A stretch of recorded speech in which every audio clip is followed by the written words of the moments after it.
Oh, good afternoon, everybody. Hi, welcome to Local History Day. Thank you so much for coming. My name is Dr. Kirsten Payne. I'm the Museum Education and Historic Interpretation Manager at Rivers of Steel. But this afternoon, I have the distinct pleasure of introducing you to our speaker, who's Tracy Myers. Tracy Myers is the educator at the Pittsburgh History and Landmarks Foundation. She was a curator of architecture at the Carnegie Museum of Art from 1997 to 2015 and was active as a member or leader of various Southside organizations for nearly 2 decades. She holds degrees in government and economics and art and architectural history. Before turning to the arts, she was a research assistant on Wall Street and a paralegal at a large New York City law firm. The sum of these experiences, together with a retail job in college, an internship at the Congressional Budget Office, and teaching jobs in a variety of academic settings, is an abiding passion for all that makes the world and its inhabitants endearing, exasperating, and fascinating. Although she has lived in Pittsburgh for 27 years, she knows she has much, much more to learn about this endlessly intriguing region. Please welcome Tracy Myers. Thank you.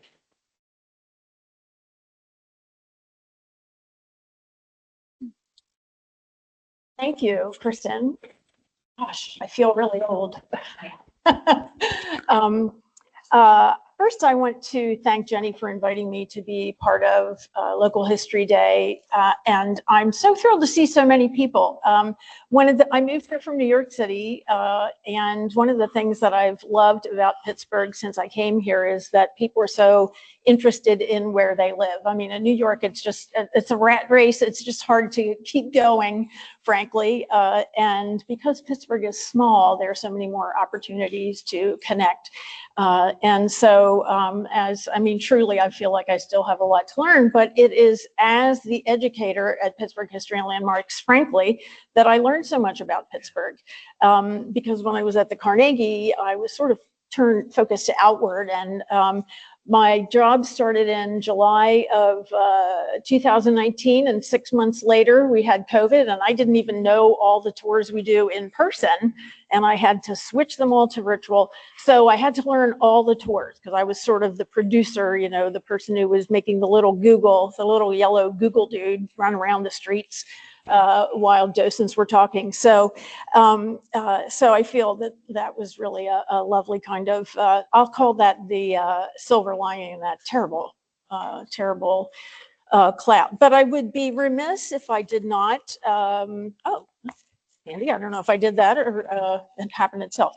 If I didn't tell you a little bit about Pittsburgh History and Landmarks Foundation, in case you don't know about it, the organization was established in 1964 when an English teacher at Carnegie Mellon and an architectural historian named Arthur Ziegler and Jamie Van Trump, respectively, were walking around the Manchester neighborhood and saw condemnation signs on a lot of Victorian buildings. And they were aware of course, as you were if you lived in a city in the mid-60s, that what was happening in the name of development called urban renewal was a kind of slash and burn, wipe everything away, displace people, businesses, tear down lots of buildings, and then build something new.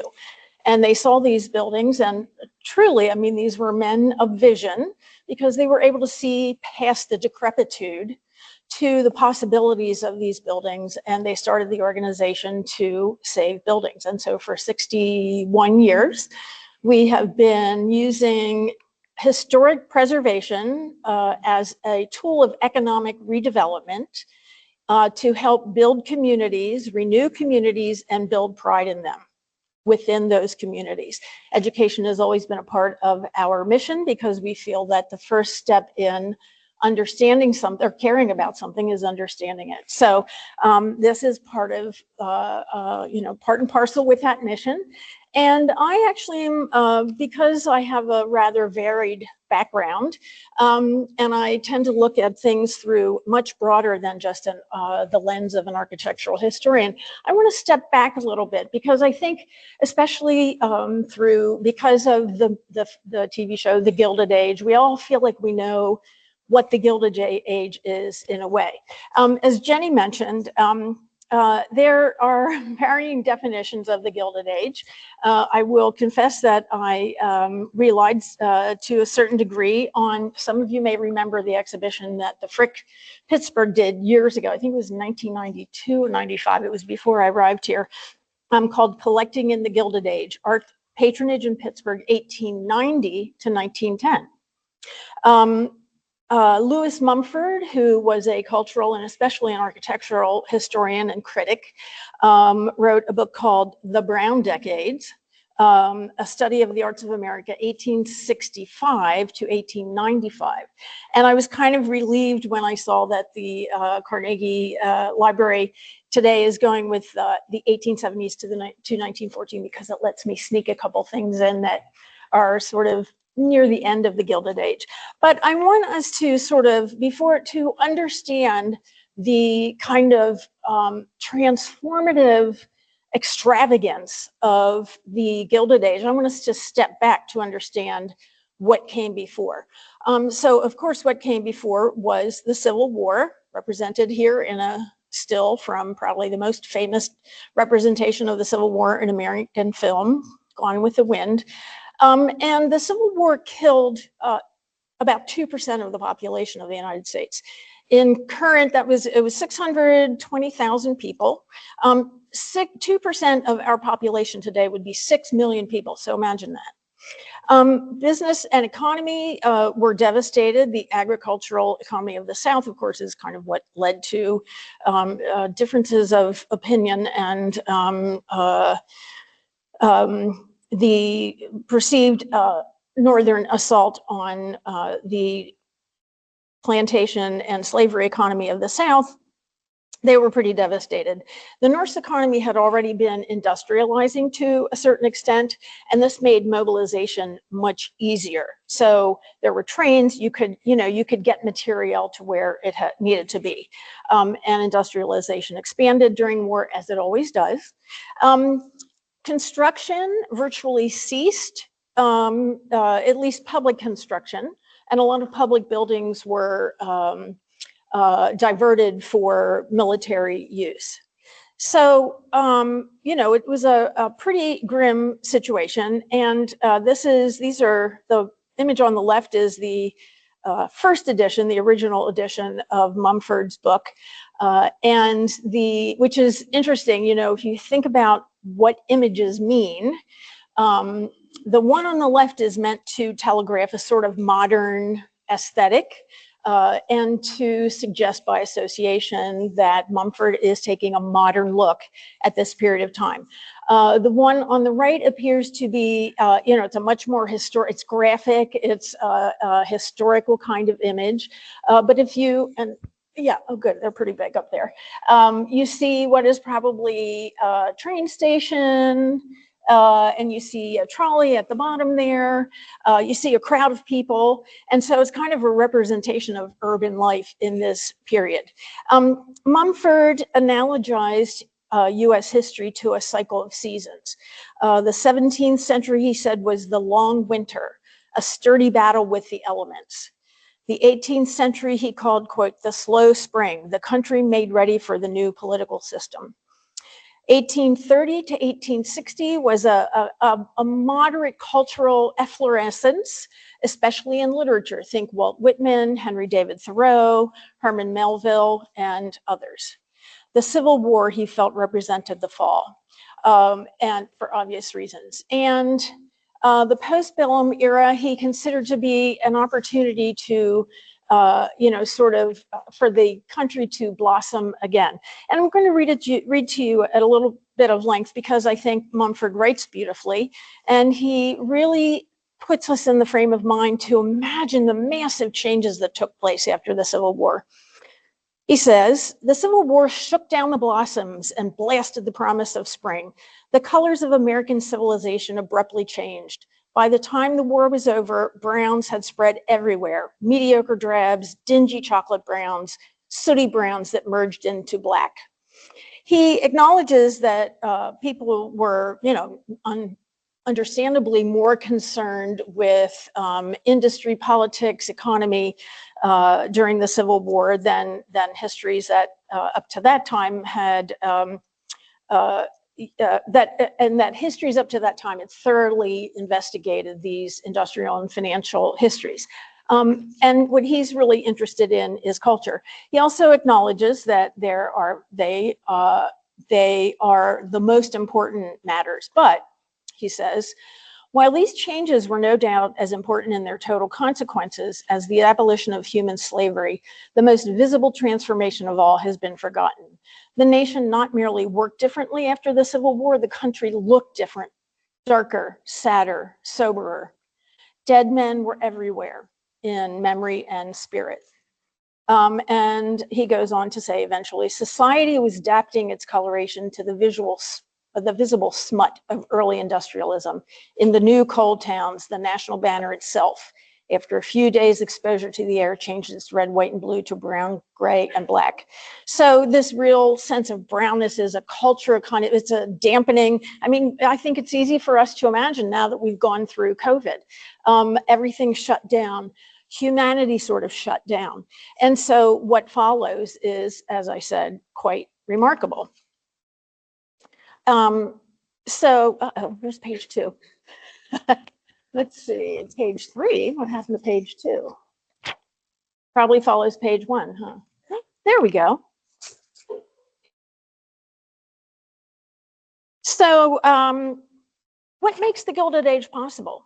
Again, there are a set of circumstances prior to the Gilded Age that help to facilitate it.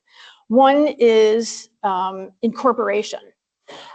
Something that we very much take for granted now. But in fact, incorporation started in the 1840s, and it was assumed to be a privilege that was bestowed upon a group of people who would act in concert for the benefit of society. I don't know that that's how we think of corporations now.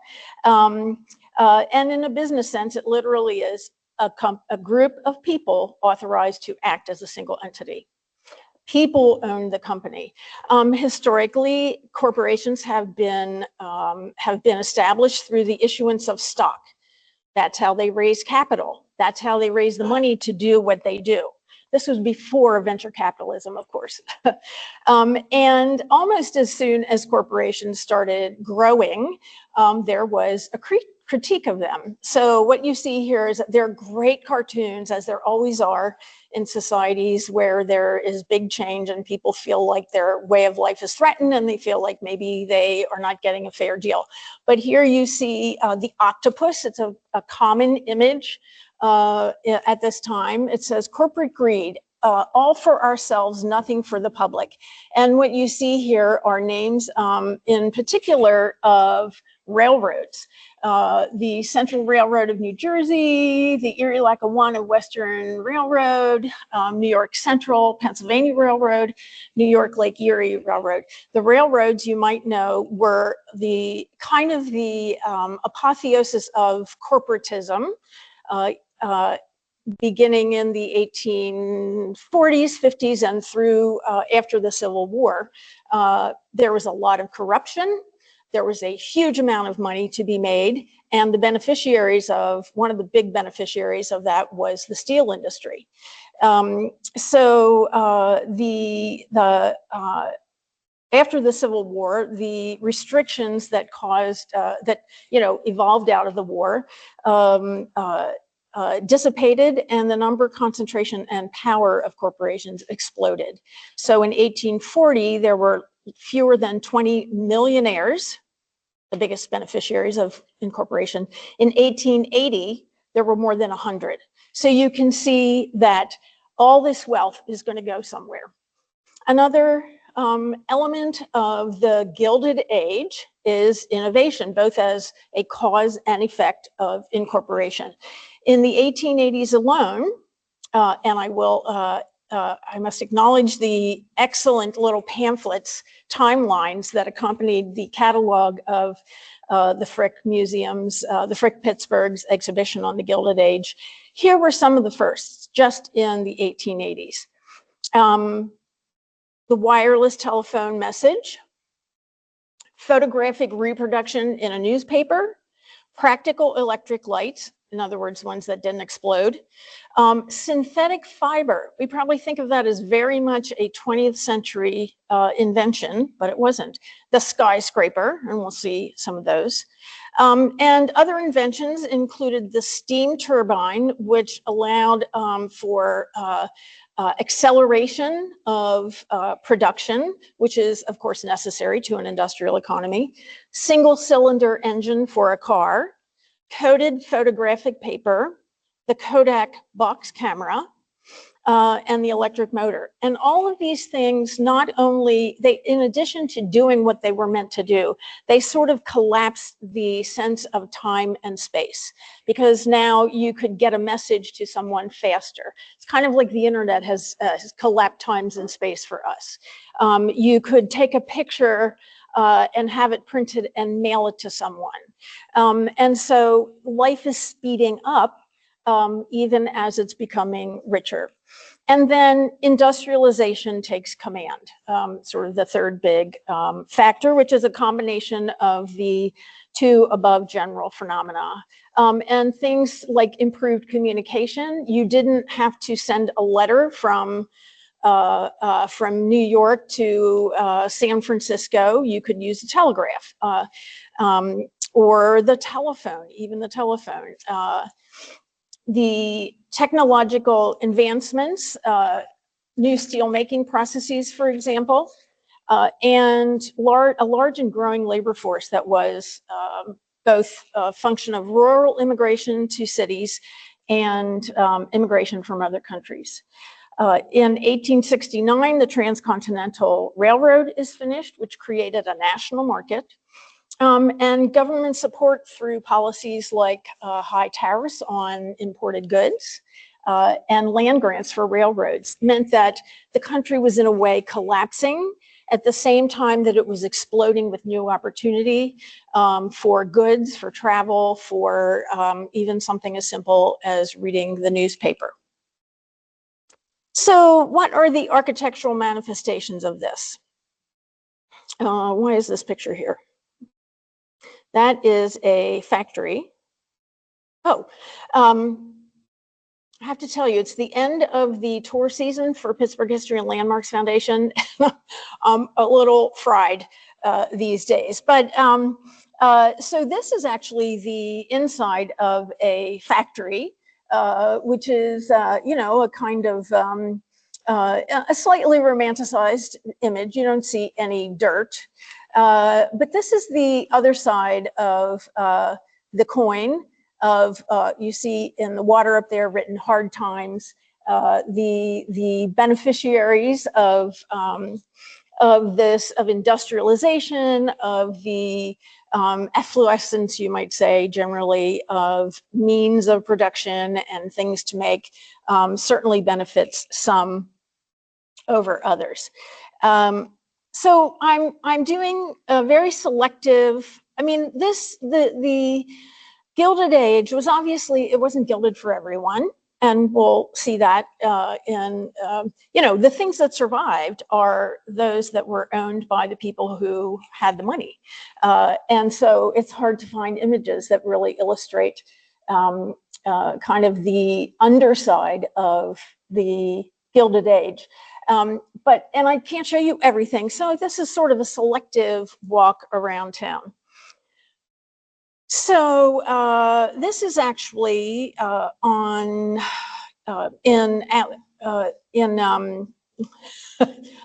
hold on a sec. It's in the north side in Allegheny, not what would have been Allegheny City probably until it became part of the city. And what you see here is the home, one of the homes of, and in this image, another home of the people who made all the money and lived in a sort of concentration and had these big giant houses that spoke to their wealth. Many of these are now part of Allegheny County Community College. Yeah. Wow, I'm sorry, I just need, my brain just needs to get in sync. Take a second. But you see that the language, the architectural language is almost baronial. It's almost English, Tudor. It suggests refinement and suggests none of the underside of what allows the wealthy to create these kinds of buildings. We're going to sort of take a walk up Liberty Avenue, starting at this train station, which was designed by Daniel Burnham. And we'll come back to some of the unsavory things that happened in some people's minds around the train station in the earlier 1800s.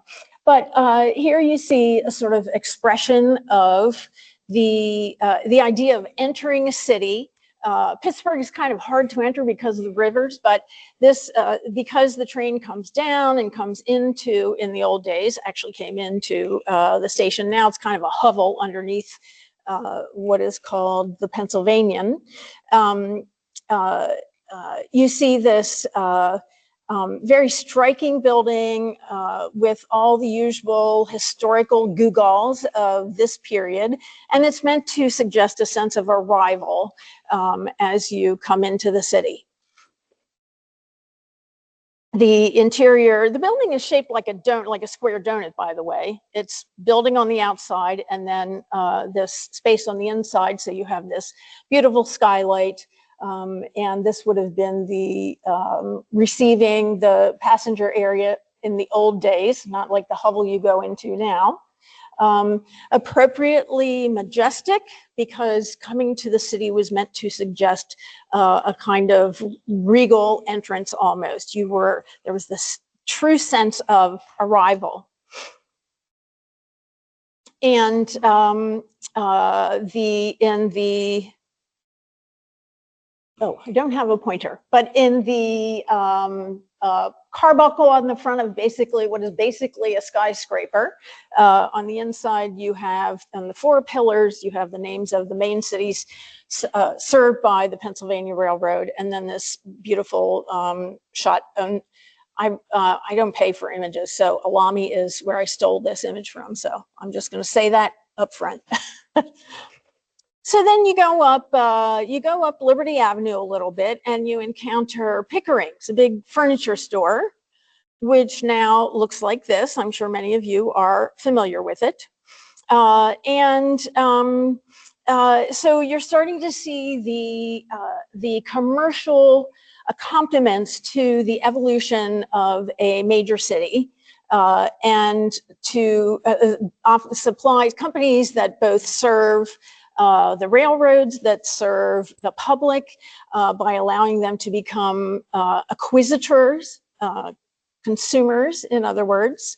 And just to go back for a second to show you some detail, it's kind of hard to see our detail at this scale, but I'm sure many of you are familiar with this. It's been a bunch of restaurants over the years. It's at the corner of 10th and Liberty. You can see it from the train station.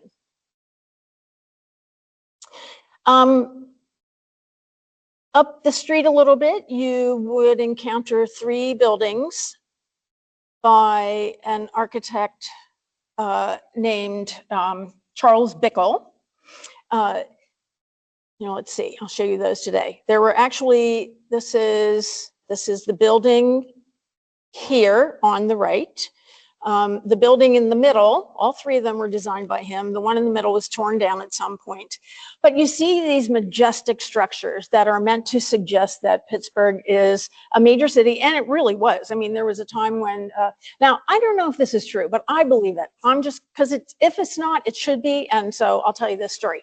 Years and years ago, I was told that you can tell the relative industrial commercial importance of a city from its area code. So 212 is New York City, of course, the capital of the universe. I'm being facetious, but it is. No, I'm kidding. 212, 312, Chicago, because remember, you were dialing a phone or somebody was connecting you. So click, click, click, 312, 412 is Pittsburgh. which in this schema makes it arguably the third most important commercial center in America. And certainly it was the most important city, the largest, well, maybe not the largest. Philly was always probably larger than Pittsburgh. But in terms of its access to the rest of the country, one of the things that made it appealing to people who came to what is now Pittsburgh was its location at the point. So you could go north to Canada, you could go south to Louisiana, and the whole rest of the country spread out beyond you. So, so the architecture of the late 19th century, and I may or may not give dates. I'm not big on dates. Honestly, I don't know how I passed my doctoral exams. Must have been very kind professors. But these are 1890s buildings, which actually bear something in common with our courthouse down on Grant Street, because the architect of that building, H.H. Richardson, designed this sort of medley, you might say, of arches. So you see arches at different levels going up. The thinner building is an interest. It's almost like it's a slice from the larger building, this rough stone that in the critical language, meaning the language of the critics, in the late 19th century was called masculine. And so you have buildings here that were used for commercial purposes. They could have been warehouses. There were train tracks running right down the street. And I've read, but again, I don't know that this is true, that they would stop in front of, stop in front of the Ewart building and unload and just keep continuing down to the point ultimately. So there's a certain vibrancy of the buildings at this time. If you look, and I used Google Maps because it's really hard to get good pictures of, multiple buildings or any one building downtown. But if you look to the left of the two Bickle buildings, you see a sort of almost like a kind of medley of heights of buildings, and it's almost as if, well, it isn't as if. And I'm going to ask Charles Rosenblum and Paul Tellers. Charles is a local architectural historian. Paul is one of our docents and was an architect for years at CMU. And so if I make any stupid mistakes, will you correct me? Thanks. Oh, thanks. So there was not an architecture school in the United States until the 1860s, and that was at Massachusetts Institute of Technology. And so architects sort of saw what they built in journals, or saw what others had built through journals, which is still how architects learn what others are doing. And so it's almost as if there's like a box of tricks. And so somebody might use a lot of arches like Henry Hobson Richardson did at the Allegheny County Courthouse. Somebody like the building right under the Seymour dates might decide, oh, I like that corbelling where you pull out a brick a little bit each, or a little less as you're going down the building, because it gives it some texture. Because all these buildings are brick or stone, and you want to distinguish your building in some way. So, so at the same time that these are really commercial buildings, they're warehouses, they're stores, they're things that are accompaniments to consumerism or facilitators of consumerism. There's also a desire for them to look good because, who used to say that? It's better to look good than to feel good. Ricardo, on Saturday Night Live, do any remember this? I've forgotten who, Ricardo Montalban, I think it was, an imitate. It's better to look good than to feel good. But looking good really means you're a city that has had some success. You can afford to have an architect design your building. You can afford to make a statement about your position in the world. To look a little more closely at these four that sort of step down, you see various approaches to the idea of a short building or a tall building. Tall buildings, as Sullivan called them, were becoming the rage in the late 19th century, and I'll talk about that in a minute. But just look for a moment at the different ways in which materials are used to embellish the building, so that they're not just a bunch of boxes like we find at industrial parks now. Some effort is taken to distinguish each building because it's making a statement about the status of the owner, the importance of the business, or just the owner's taste, rather than just having a succession of boxes. A little bit farther down the street, and I'm sure many of you know this garage. It's like where Liberty meets 9th Street, I think. If you go around the corner, there's a big mural on the 7th Avenue side. That actually was the site of a hotel. This building was built for B.F. Jones, as in Laughlin, Jones and Laughlin. And it is the craziest shape. If you look at a map, a property map from this time, it goes like this and then makes a little jog. There's a little tiny pinch. It's almost like, you know, when you bend a piece of metal and it gets that kind of crack on the underside, you know, that's kind of what the shape of the building is. But here you see, and let's see, we'll go a little closer because the ornament is really extraordinary. So it was, you know, a commercial building of some sort. But you notice the lavish treatment of this facade. There's incised carving. There is plaster, sort of attached plaster ornament. It's, you know, the tops of the columns, the pilasters. If it's flat and it's against a building, it's called a pilaster. Look up through the middle of the picture, for example, and you see, whoops, you see the ornamentation of the capitals, and then this sort of just a delightful decorative element. The multicolor, the brick and stone, kind of gives it a polychromy that is meant to suggest a level of taste and understanding of foreign architecture that's a little step above, perhaps, the local architecture. If you go just a few steps, you come to what was built as the Baum Building, Baum, I think it said in Pittsburgh, the Baum Building. And now I have to consult my notes on dates. It's amazing. I really don't know how I passed my doctoral exams because I'm terrible at dates. Let's see. The Baum Building, designed by Edward B. Lee, a local architect of some renown, in 1912. It was actually converted into an office in 1920. But here you see it in an older, this is probably from the 60s or 70s. And it's, you know, one of the oddities of downtown Pittsburgh is triangular buildings. I don't know if you've noticed this, but, you know, you have a street grid that goes this way and you have one that goes this way and they meet at the point. And so there are going to be places where you have triangular lots. And this is one of them, which is kind of weird for a movie theater. It was built as a movie theater originally. But this shows you, again, you know, downtown at this time was sort of the center of the Western Pennsylvania universe. And let's see, oh no, I thought I had another photograph of that.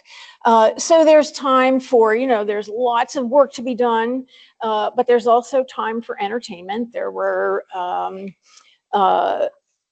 you know, burlesque shows and some other less seemly things downtown. But the city is operating at a level that is that serves almost everyone because there is so much money, because this is the Gilded Age. The wealthy have tons of money to spend. That doesn't always trickle down, but it does create opportunities for all kinds of activities and amenities that you know, that make a city vibrant. If you go downtown even farther to the end of the point, you come to Exposition Hall, which was opened in 1889, closed in 1929. And there was a, you know, actually there's maybe somebody can help with name of the author. There's a recent book, I think it's recent, like in the last 5 years, called From the Steel City to the White City. And it is about how expositions, you know, World's Fairs. So think the New York World's Fair. The big one in the late 19th century was the 1893 World's Columbian Exposition. And the purpose of a World's Fair is to bring the world's products to a city at a time when there's no radio, there's no television, there's only print. And this is a way for people to come and see what's happening in the world. So many cities had their own exposition facilities and had regular expositions every year or two, and Pittsburgh was one of them. So this was built by the Western Pennsylvania Exposition Society, also called the Pittsburgh Exposition. And as I said, it's our version of a World's Fair. It looks rather majestic, right? It looks almost like a church, and it kind of is. It's kind of a church of commerce in honor of commerce. It is a serious building. It's not like buildings in the 1893 World's Columbian Exposition in Chicago. They were most of the buildings were built of staff, which is a temporary material, and then torn down. This was meant to have some life, and it did until, let's see, when was it torn down? It was closed in 1929, and I think it was not torn down for maybe another 10 or 20 years. And this, of course, is when the railroads are, you know, the trains are coming through Wilkinsburg, down through the Strip District, and terminating at the Point.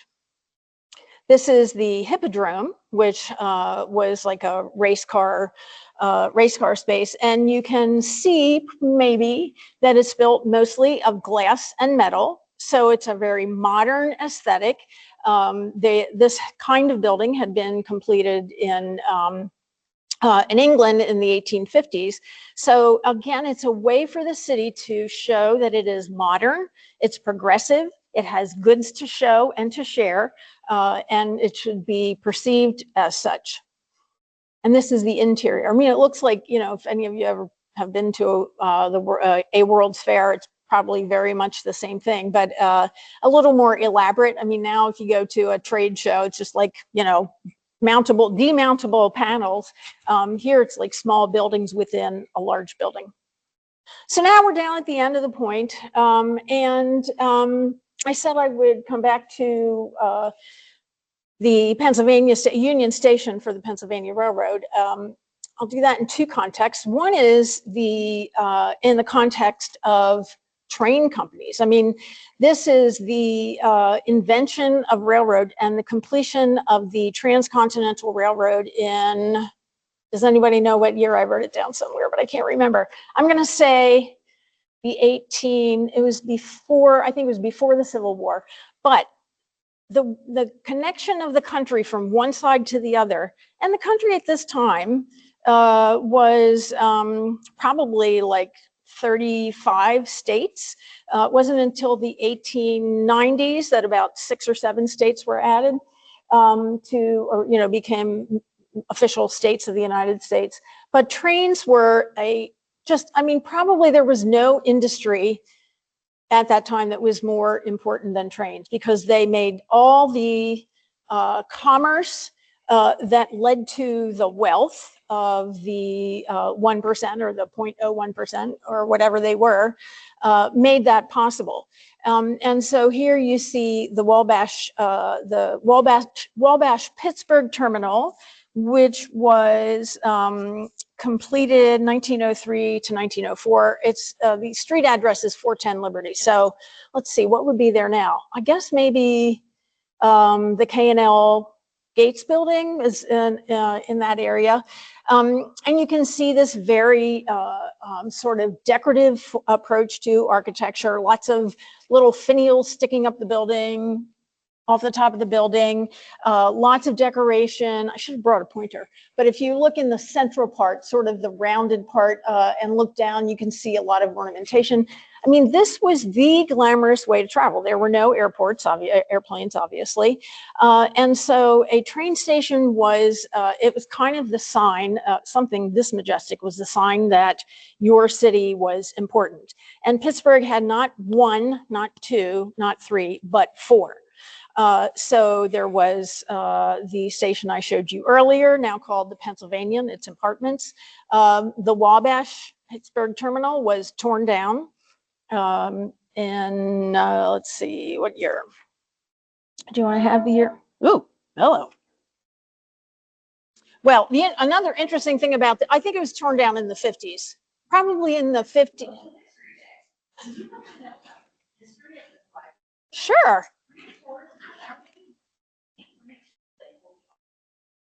There you go. If anybody wants to go for a tour, I will not be offended.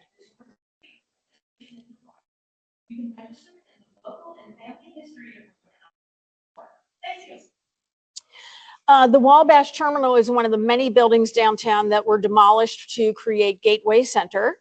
Another major train station was actually closer to the Mon on sort of the I call the point sort of the mainland. It was on the mainland side of the Monongahela.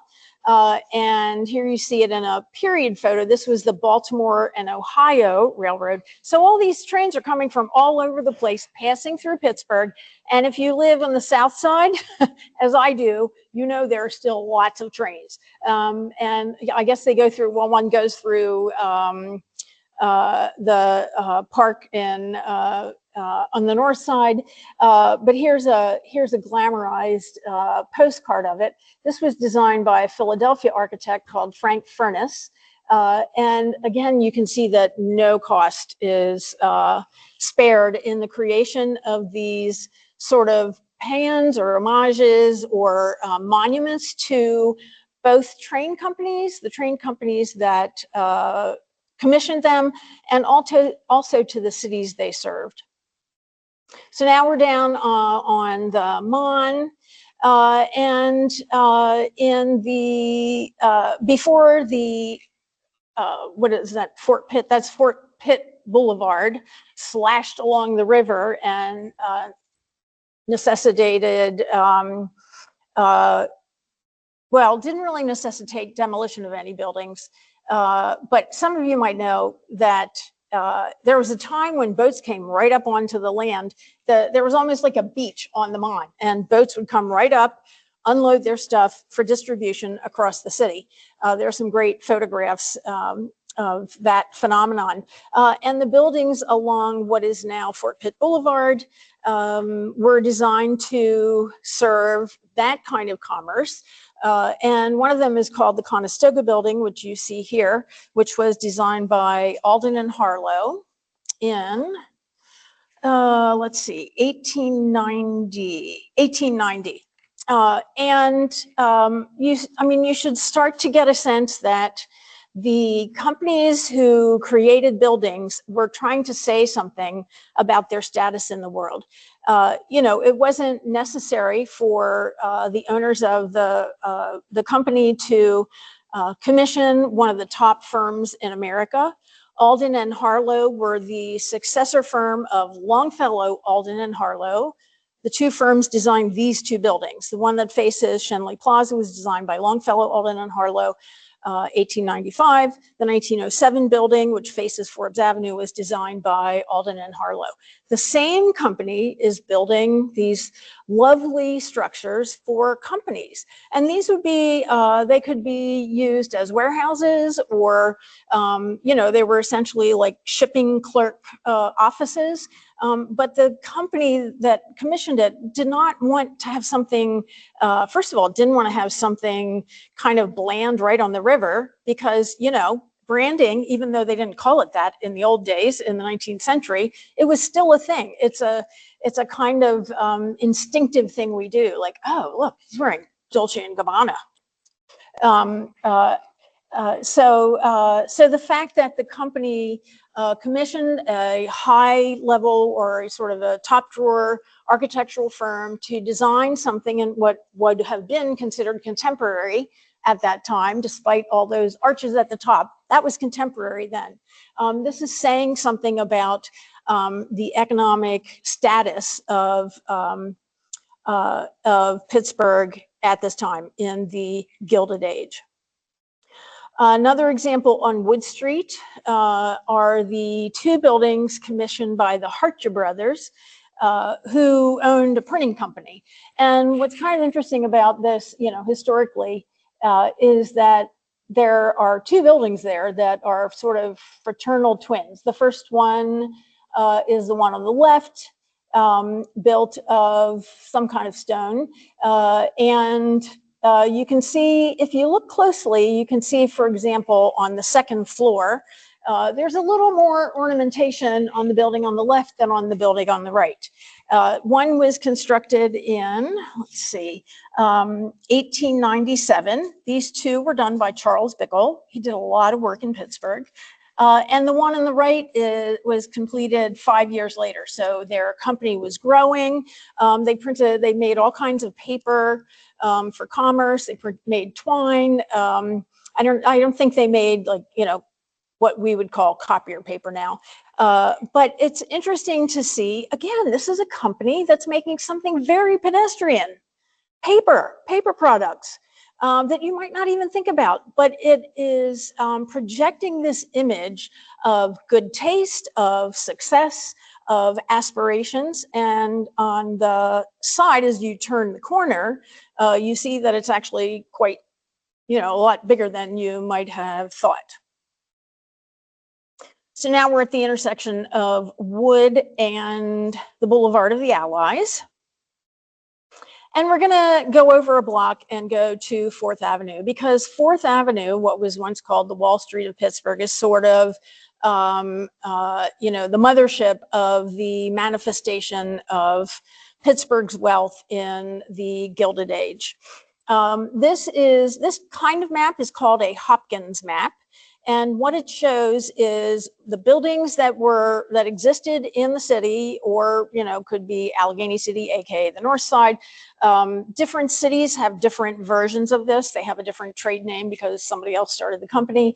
But what you may or not, I don't know if you can see it from here, but I will tell you that between Smithfield and Wood, that's one block, and between 3rd Avenue and Fifth.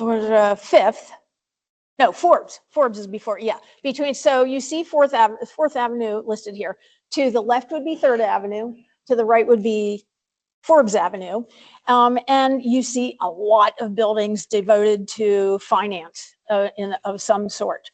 The Dollar Savings Bank here, we'll see that in a minute. The Times Building, which was owned by Lyman McGee, as in McGee Women's Hospital, who was a big political macher, as we say in Yiddish. Keystone Bank Building, People's Savings Bank, we'll see that in a minute. Colonial National Bank, Colonial Trust, Vandergrift, we'll mention him again. All these buildings devoted to, and this is only half of a stretch of 4th Avenue that comprises a bunch of financial buildings. One of the reasons for the evolution of 4th Avenue as the Wall Street of Pittsburgh was the discovery, I'm splitting hairs here, but not the discovery of oil in Titusville, but the discovery of a way to capture the oil. There had been oil there for probably millions of years, but what made it marketable was the ability to capture it, refine it, make byproducts from it, and sell it. So this is in Titusville, 1859. So within, I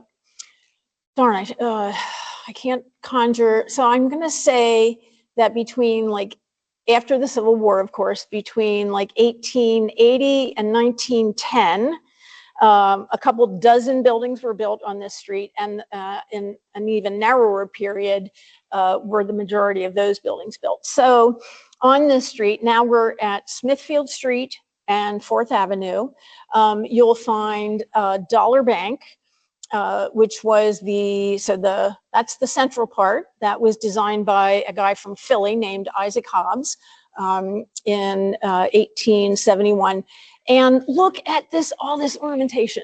look at the central part of the building, the lighter part of the building, and all that stuff at the top.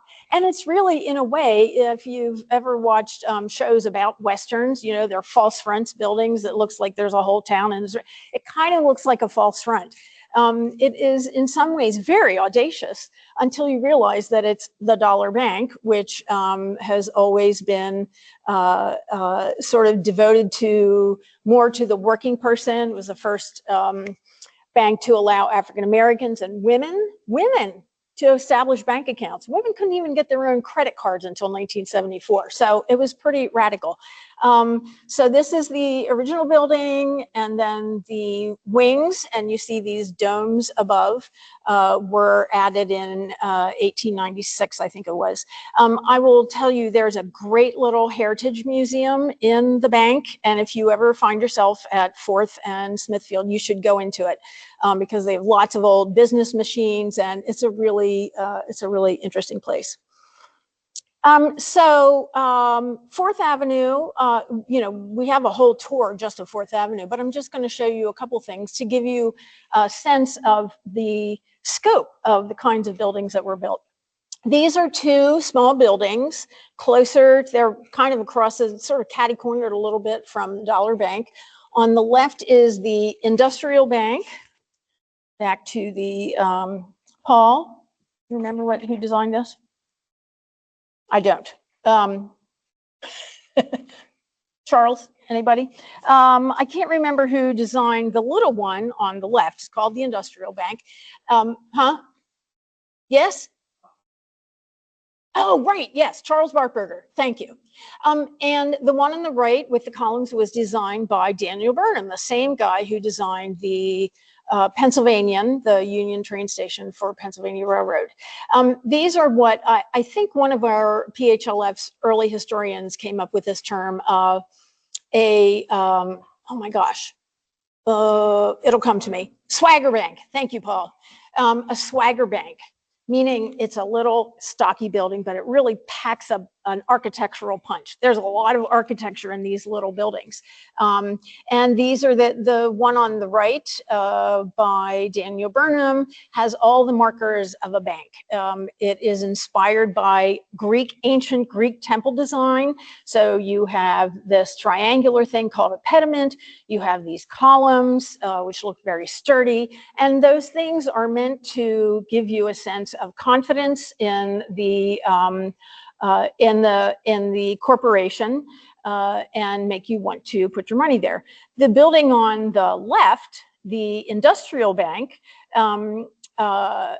this was built for the Union Trust. The one on the right was built for Union Trust. The one on the left was called the Industrial Bank. And I believe, and there was its, whoa, wow. I swear I didn't touch it. Was its last use in the 70s. It was actually the home of the Pittsburgh Stock Exchange. The discovery of oil, the discovery of a way to capture it, refine it, led to a bunch of related industries, and they actually were traded in Pittsburgh at a stock exchange until 1974, which I think, you know, is probably news to a lot of people. Let's see. What time did I start? 1:15? 12:15?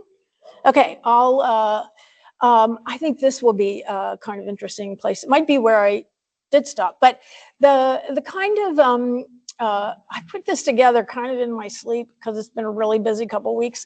So let's see what I have here. I think in a way, the competition, the hyper, and I'm going to say this because there were no women in industry, the hyper male competitive spirit that led to Pittsburgh becoming such a big industrial and commercial force is in some ways really captured in this building, which is now the Industrialist Hotel. It was built for Henry Arrett, I think his first name was Henry, the bathtub king of Pittsburgh. Mr. Arrett was the man who figured out how to make porcelain adhere to cast iron. and created those clawfoot tubs that we all love so much. It is now the Industrialist Hotel, which has honored the spirit of Mr. Arrett. And so, you know, look at how ornate this is. There are a couple different kinds of stone. There's brick, and then I think it's brick, and then you know, limestone or something. Look at that giant entrance. Which is interesting because it masks a narrow, not very deep lobby, and you have to take the steps to go up to the first floor. But look at that balcony sticking out. You don't need that. There's a lot of ornament on it, and it is right across the street from this building, which went up at exactly the same time. I mean, this building is so full of stuff it doesn't need. This was built as the People's Bank, and you can't see the sculptural things right behind the traffic light.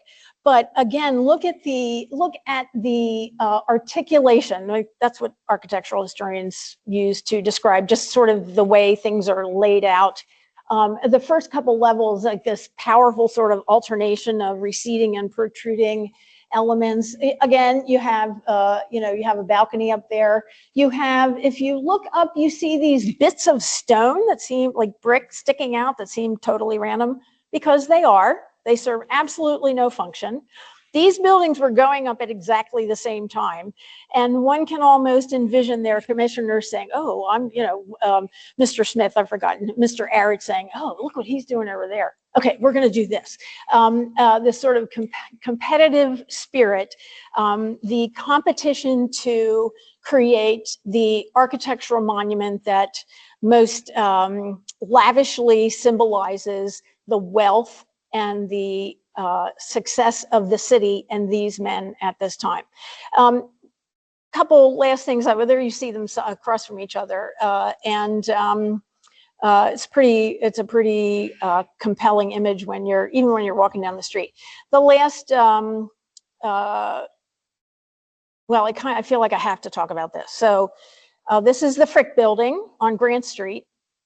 Mr. Frick and Mr. Carnegie had a huge falling out after the 1892 Homestead strike. Mr. Frick had built this building on the right. Mr. Carnegie, sorry. I must be leaning on the mouse pad. I'm not used to having a mouse pad. Mr. Carnegie built a building on the right in 1890 something, I want to say. It was actually one of the first skyscrapers downtown, meaning built on a metal frame. So you don't really need, as my dissertation advisor used to say, the only reason you need walls is to keep people from falling out of the building, because the building stands up on its own. And once they had this falling out, Henry Clay Frick built a building in front of his, and it's no accident that it's so much taller than Carnegie's. The Battle of the Male Eagles, I'm sure, was fierce. So let me just say, this has all been about rich people, because that's whose buildings survive. So what was happening to those who didn't have millions of dollars in 1892 dollars?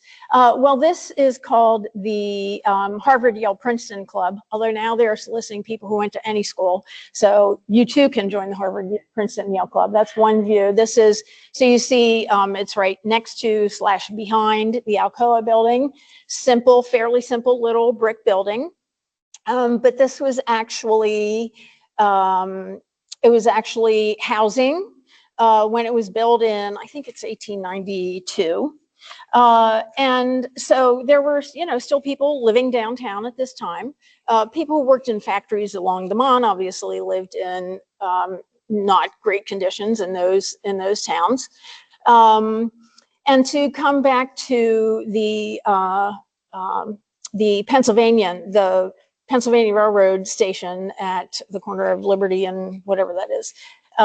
This is the first station that was built, and in the the strike is in 1892, I think, and this is what happened. when workers felt they were being taken for granted or misused or overworked. This was not the only strike in America at this time, but the building was essentially destroyed. And here's a photograph of it. And here, actually, in the middle, you can see, I think it looks like that's one of those tables that turns a train around. Oh, interesting. Okay. And those were the primary manifestations of the other side, the underside of the Gilded Age. The side that Mark Twain wrote about, Mark Twain and his colleague wrote about in sort of analyzing the disparities of wealth, the disparities of access to opportunity, we would say, and not at all surprising. We are really lucky. I mean, you don't have to be a commie to say, oh, that was terrible. I mean, people worked horribly long hours. If you've ever seen photographs of living conditions in Homestead, I mean, or even downtown near the bottom of the point, outside privies, lots of germs. The Russell Sage Foundation, I think it is, came to Pittsburgh to analyze conditions here, partly because of the high level of disease. There is a balance, and there's enormous wealth, but the facilitators of that wealth, who remain invisible, also are an important contributor to the economy of any city. So the Gilded Age, excuse me, it's gilded, but gilding is actually what you do. You use a thin piece of gold foil, it's actually gold, and you cover something that's less savory. And so truly was the Gilded Age. There was enormous wealth, there was enormous poverty. Whoever moved, whatever countries immigrants moved here first, or if you were Black, forget it, man, you were like at the bottom of the totem pole. So it was the best of times and truly the worst of times. And I think I'll leave it at that. So thank you.